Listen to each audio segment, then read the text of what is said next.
Meron ng bagong Santo Papa na pumalit kay Pope Francis. Siya ay walang iba kundi si Leo XIV. Ating kilalanin ang ating bagong Santo Papa. At bakit kaya siya ang napili ng karamihan na gawing Santo Papa? Ating alamin.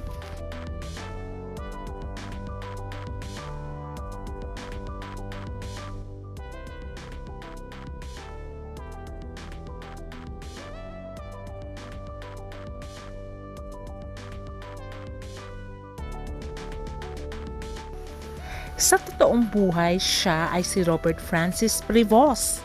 Pinanganak noong September 14, 1955. Siya ay isang American citizen. At ngayon, he is 69 years old. Si Robert Francis Prevost was born in Chicago, the son of Luis Marius Prevost and Mildred Martinez.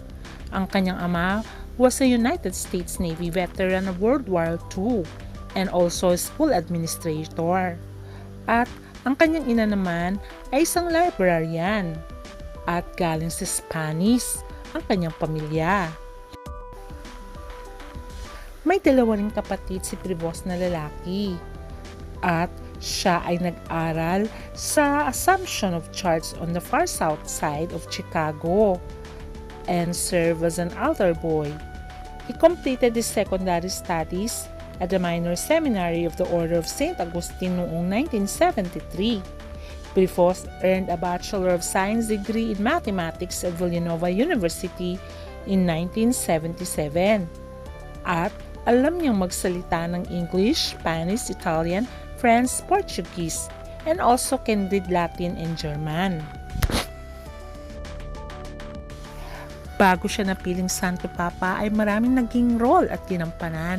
Sa kanyang previous post, siya ay naging Prior General of the Augustinians mula 2001 to 2013.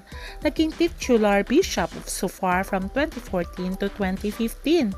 Naging Apostolic Administrator of Chiclayo noong 2014 to 2015.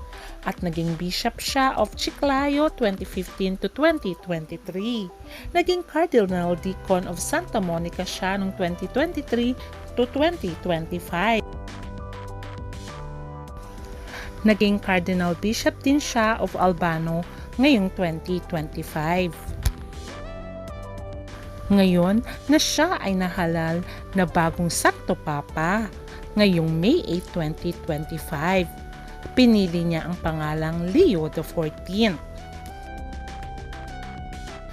Kaya naman, after an hour after the election, Pope Leo XIV was announced by Cardinal Dominic Mamberti, Photodiakon of the College of Cardinals, from the balcony of St. Peter's Basilica, and then nag-appear na nga si Leo, appeared to greet and gathered crowds, and gave his first address and performed his first Urbi et Orbi blessings. As he appears at the balcony of St. Peter's Basilica, and he said, "Peace be with all of you."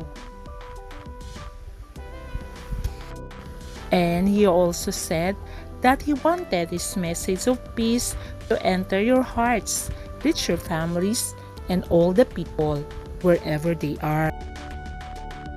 So hail to our new Pope, and God bless his journey being our new Pope.